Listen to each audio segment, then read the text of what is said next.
강자에게만 관대한 가짜 법치주의를 멈추십시오. 0.3평이라는 사제 감옥에 31일간 자신을 가뒀던 대우조선 하청 노동자 유채안을 기억하실 겁니다.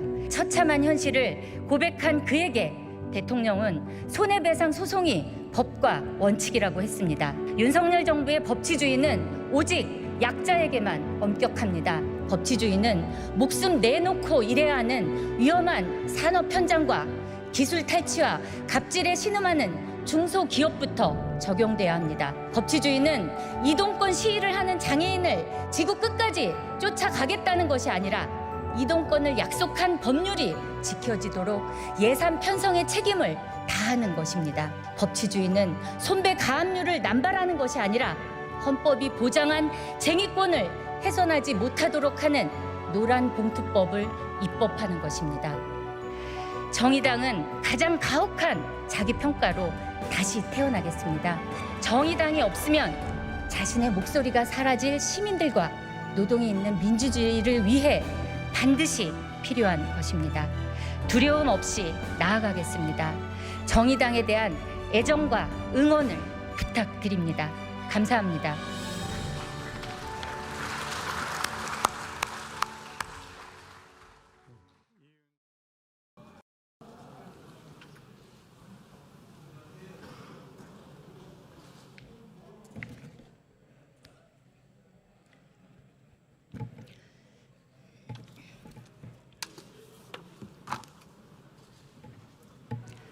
사랑하는 동료 시민 여러분, 김진표 의장과 선배 동료 의원 여러분, 한독수 국무총리와 국무위원 여러분, 정의당 비상대책위원회 위원장, 원내대표 이은주 의원입니다.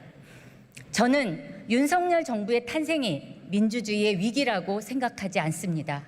대선에서 시민들은 보수 정당의 본류가 아닌 후보를 선택해서라도 민주당 정부를 심판하겠다는 주권적 판단을 했습니다.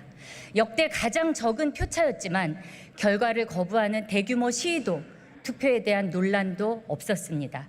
민주화 이후 4번의 평화로운 정권 교체는 우리 민주주의가 얼마나 성숙하고 안정됐는지를 보여줍니다. 민주주의의 진짜 위기는 정부 출범 이후 시작됐습니다. 컨벤션 효과도 없이 지지율이 추락해 최근에는 30% 선도 위협받고 있습니다.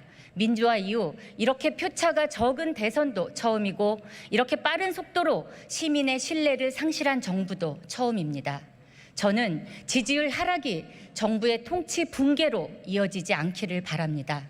글로벌 경제와 정세가 예측 불가입니다.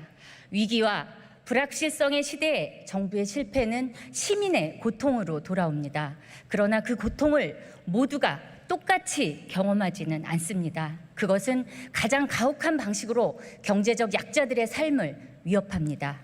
부모들은 아이들이 좋아하는 반찬을 줄이고 청년들은 미래를 위한 준비를 포기하며 누군가는 절망감에 극단적 선택을 할 수도 있습니다. 이것이 진보 정치인인 제가 윤석열 정부의 실패를 바라지 않는 이유입니다. 진심 어린 충고를 하고자 합니다. 꼭 새겨들어 주시기 바랍니다. 첫째, 윤석열 정부는 통치를 우습게 여기지 마십시오. 검사의 유능함과 통치자의 유능함은 다르다는 것을 이제 인정해야 합니다. 통치권의 핵심은 인사이며 민주주의에서 이는 정당 정부의 핵심 기능입니다. 하지만 내각에는 검찰만 가득하며 내각 검증도 검찰이 도맡는 검찰 정부만 있습니다. 그렇게 유능하다는 검찰이 검증한 장관 후보 중 이미 넷이 낙마했고 아빠 찬스 입학, 논문 표절, 성희롱, 정치자금법 위반, 음주운전 같은 기초적 검증에 실패했습니다. 하지만 엄연한 통치 실패에도 반성을 찾아볼 수 없습니다. 전 정권에서 이렇게 훌륭한 사람 봤느냐는 대통령의 발언은 끓는 민심에 기름을 붓고 있습니다. 대통령께서 직접 인사 실패에 대해 사과하고 쇄신 방안을 발표하십시오. 반성하지 않는다면 바닥 밑에 지하실을 경험하게 될 것입니다. 둘째, 적폐청산의 유혹에서 벗어나야 합니다. 민주주의 정부는 비록 정권이 바뀌더라도 완전히 부수고 새로 창조할 수 없습니다. 장점을 계승하고 단점을 수정해 느리지만 오래가는 변화를 만드는 것이 혁명이 아닌 정치의 장점입니다. 그래서 저도 정치를 통해 진보를 하고 있습니다. 하지만 전임 문재인 정부는 정치가 아닌 혁명의 방식인 적폐청산에 나섰습니다. 결국 자신에게 향하는 칼날을 거부하다 내로남불이라는 불명예까지 얻었습니다. 이 적폐청산의 기간 동안 우리 정치는 얼마나 황폐해졌습니까? 사람이 죽고 다치고 반대 의견에 대한 증오와 적대가 시민들 사이에 만연했으며 정치는 통합이 아닌 분열의 원천이 됐습니다. 그런데 윤석열 정부는 대북 문제로 적폐청산의 칼을 다시 꺼내 들었습니다. 그 칼을 도로 집어 넣으십시오. 북송 어부 사건은 당시 국민의힘도 양해했었고 남북관계의 특수성에 따른 제도의 미비가 큰 원인입니다. 누구를 검찰 포토라인에 세워 지지율 상승을 꾀하려고 하는지 모르지만 적폐청산의 도돌이표를 여기서 끝내지 않으면 우리 정치는 절대 바뀌지 않습니다. 대통령께서는 정치 보복은 없다던 약속을 지키십시오. 셋째, 말이 아닌 실질적 협치를 해야 합니다. 취임 후 첫 시정연설에서 대통령께서 협치를 강조했지만 그 연설이 끝이었습니다.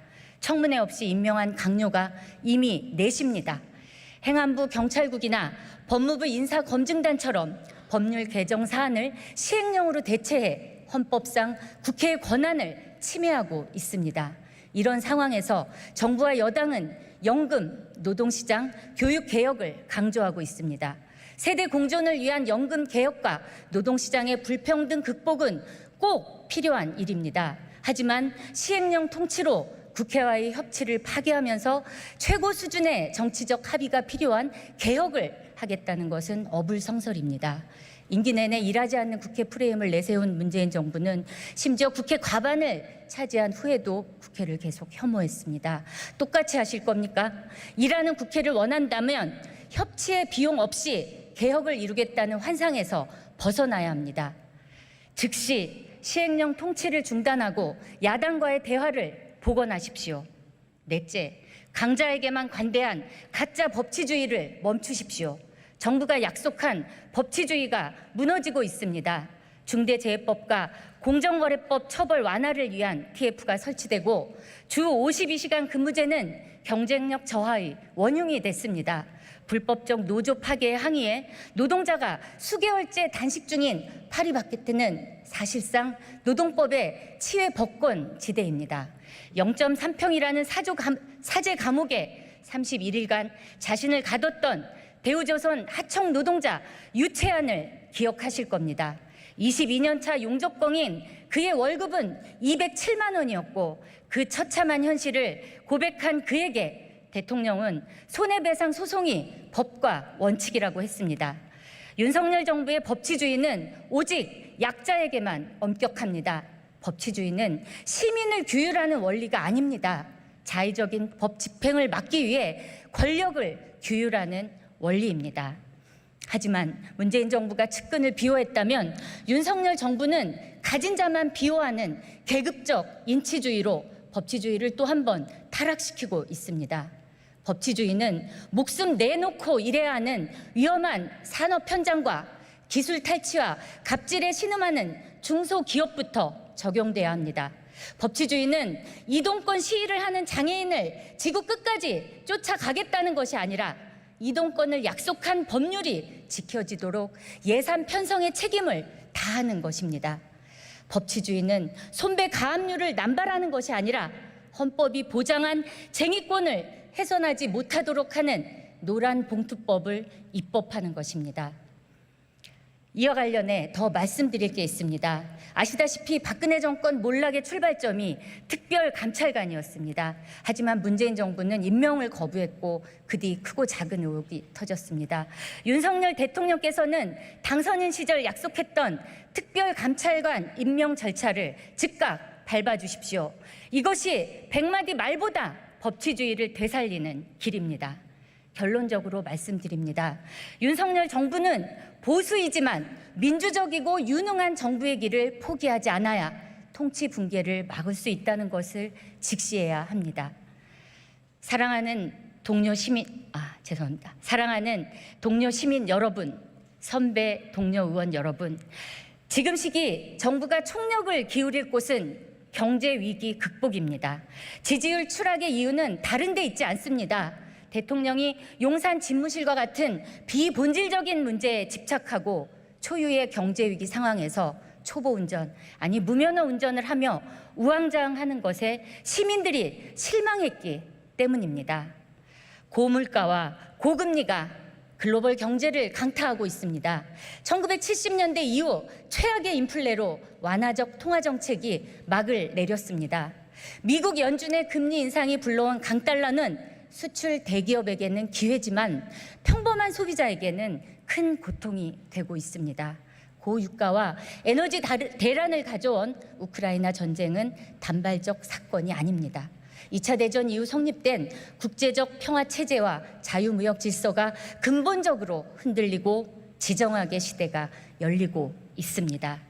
이는 미국과 중국의 전략 경쟁과 함께 새로운 냉전의 도래를 예고합니다. 더 근본적인 위기도 있습니다. 대한민국은 합계 출생률 1.1명, 세계 198위의 최하위권 출생률과 급격한 고령화로 조용히 소멸 중입니다. 일자리의 질을 하락시켜 출산과 양육을 엄두도 못 내게 만든 대가입니다. 이 경향이 계속된다면 경제활동 인구는 급감하고 노령층에 대한 부양 부담은 증가하며 고령자 중심의 정책은 장기적 시야의 의사결정을 어렵게 합니다. 같은 문제로 저출생 고령화가 심해진 일본은 최근 후진국 전락에 대한 공포를 겪고 있습니다.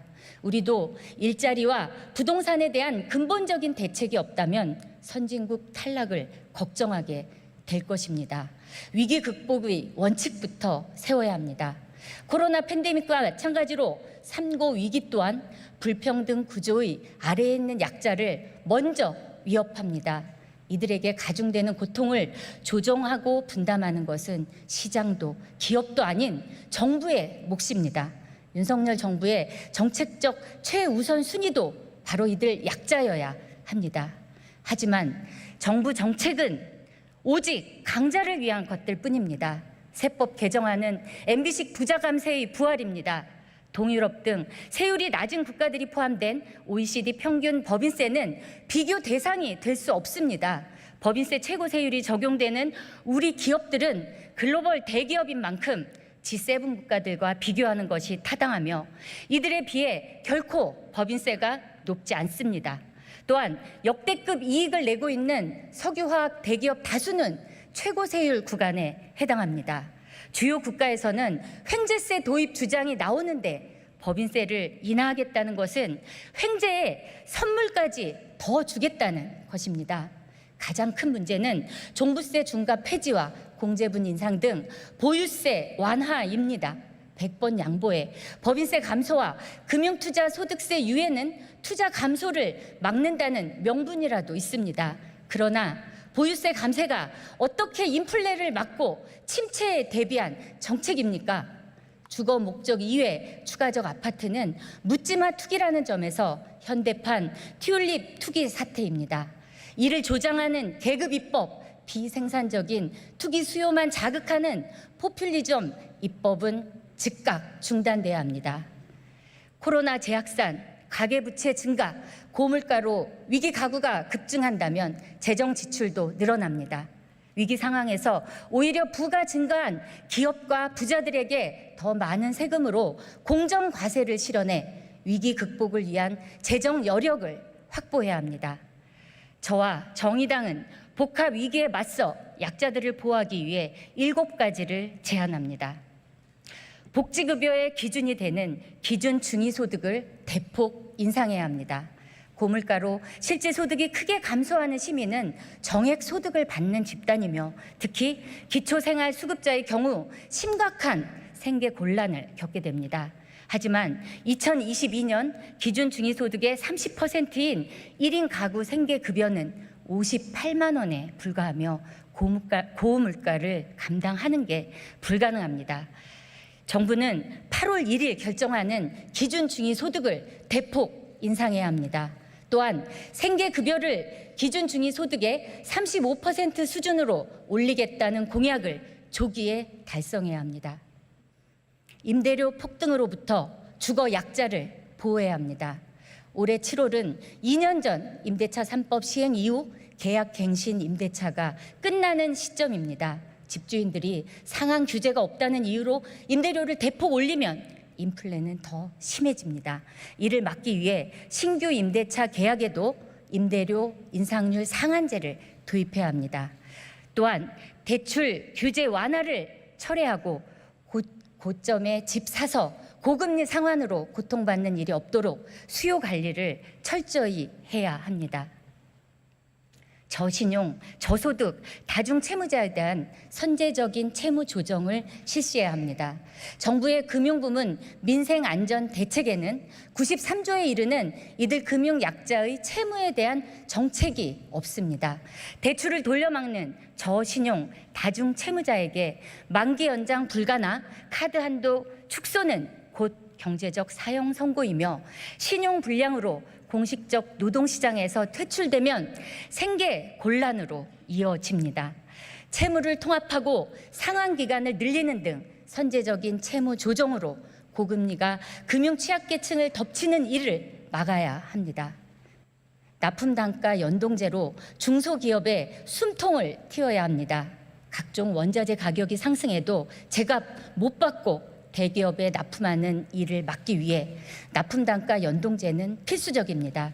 정부가 시범 운영과 도입을 약속하고 국민의힘도 당론으로 법안을 발의한 만큼 국회는 조속히 이 제도가 시행될 수 있도록 힘을 모아야 합니다. 실효적인 고물가, 고유가 대책을 마련해야 합니다. 정부의 할당 관세 0%는 농민을 희생양으로 삼아놓고 물가 대책도 되지 못했습니다.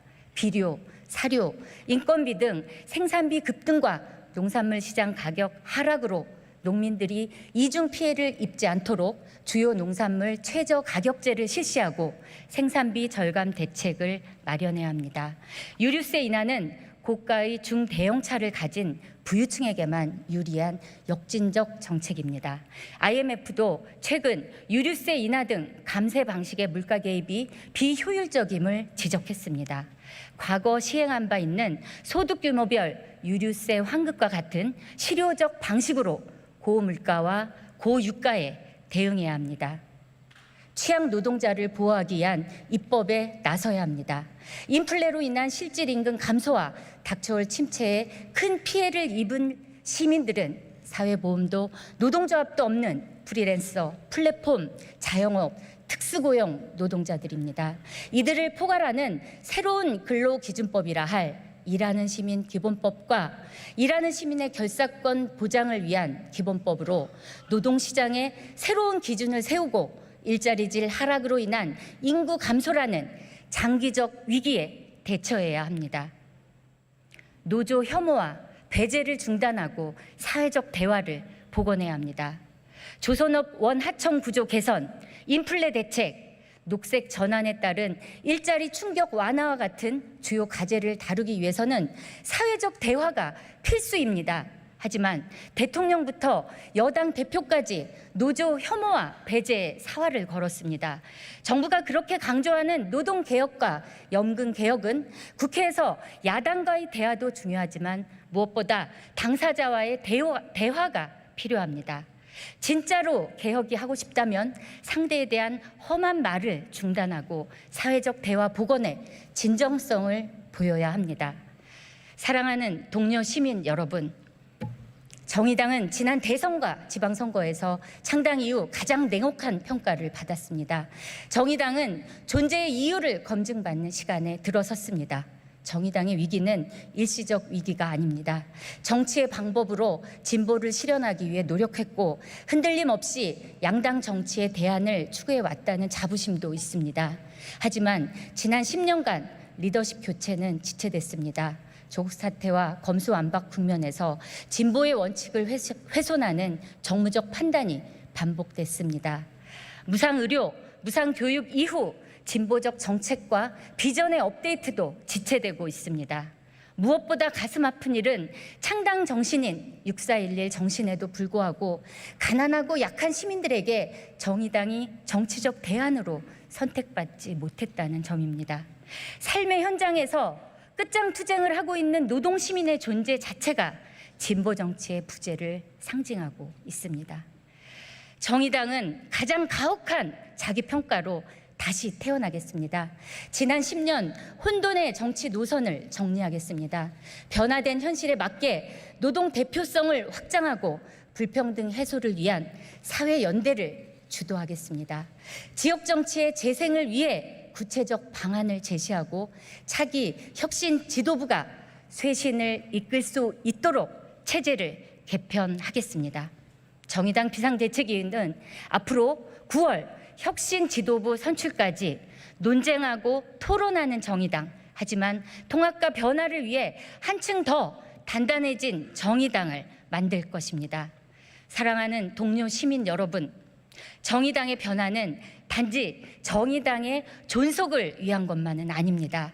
이 변화는 정의당이 없으면 자신의 목소리가 사라질 시민들과 노동이 있는 민주주의를 위해 반드시 필요한 것입니다. 두려움 없이 나아가겠습니다. 정의당에 대한 애정과 응원을 부탁드립니다. 감사합니다.